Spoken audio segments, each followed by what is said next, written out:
Welcome to PATHTalks. This is Lisa Thomson, Chief Strategy Officer for Pathway Health, and I will be your host for today's episode.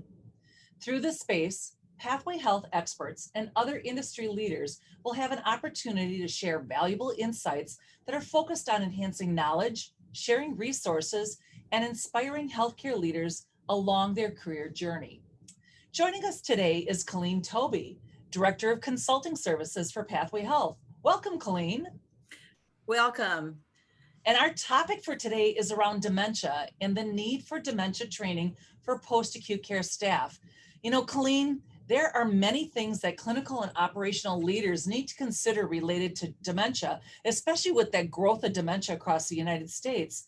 So first of all, can you provide a brief overview or context of the growth of dementia and really its priority in today's healthcare environment? Well, yes, Lisa, I will. As we think about dementia, it's a very broad term and it covers a lot of different diseases. And often as healthcare providers, we focus a little bit on Alzheimer's, but realistically, there's about 120 different types of dementia that are not identified as normal changes to the brain. It also is estimated that in our society, we have about 50% of the people living right now that are unaware of their changes to their brain. And you know, Colleen, my gosh, when you think about it, 120 different types of dementia. And, you know, I think about it right now, I could be sitting here and I might be having changes to my brain as well. And, you know, when you talk about that, you know, I think, you know, part of the conversation when we hear about things is about that chemical change. And also then the need on the other side is the need for chemicals, or I should say medications, to help with dementia. Could you kind of talk a little bit more about that and give us a little bit more insight on that subject? Well, as we know, there are chemical changes related to dementia that change the brain, but currently there is absolutely no cure. The medications will help delay these changes, but they do not cure them. The Alzheimer's Association is involved in many research projects, and they are also currently looking at the changes in our brain related to COVID-19.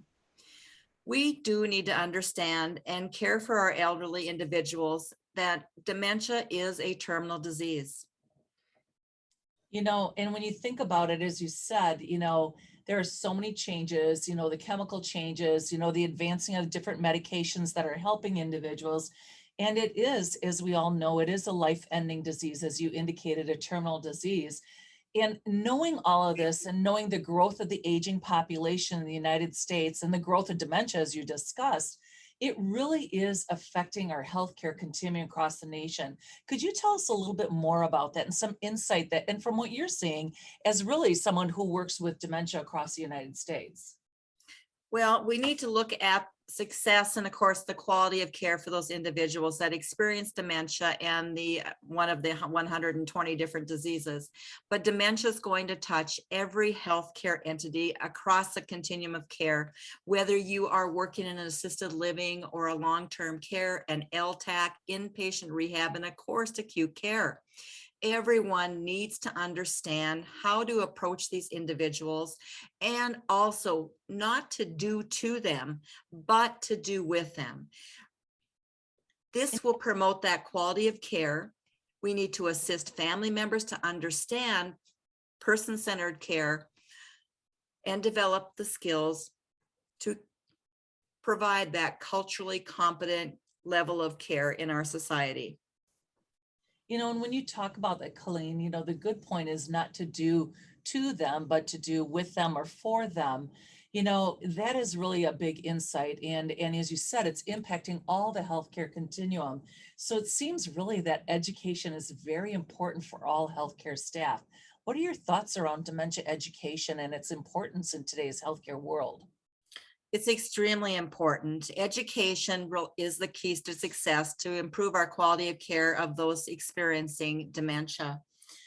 There are really a national standard. And of course, I talked a little bit about the Alzheimer's Society or the Alzheimer's Association to provide additional education.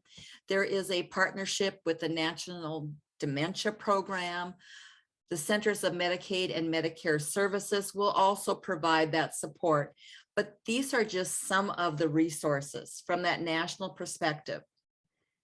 So like you said, those are great national resources, and I'm assuming each of them have websites and everything else, right, Colleen?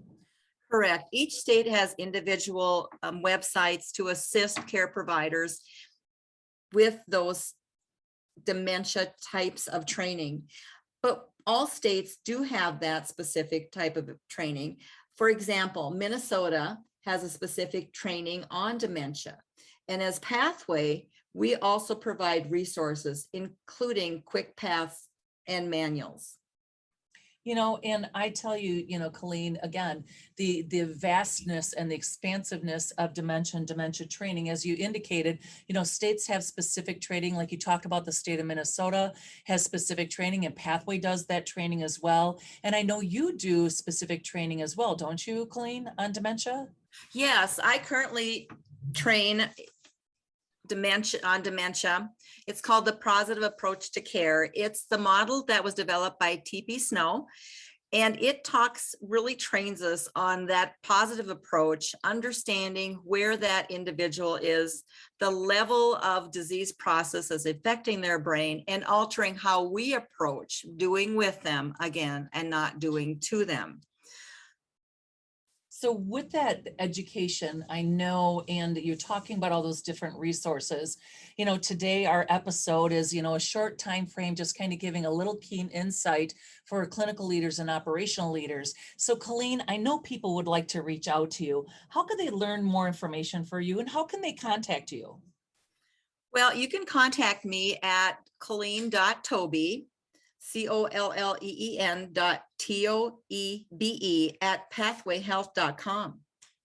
That is great. So again, Colleen, I can't thank you enough for talking with us about dementia, really the importance of dementia and education, as you discussed and gave us keen insight on really the vastness of this disease process and how it's impacting all of us individually and personally, as well as professionally as healthcare providers and entities across the United States. So again, thank you, Colleen, for joining us here today on Path Talks. So for everyone else, please visit pathwayhealth.com to access valuable resources, educational opportunities, and more. And until next time, this is Lisa Thomson. Keep on your path to success.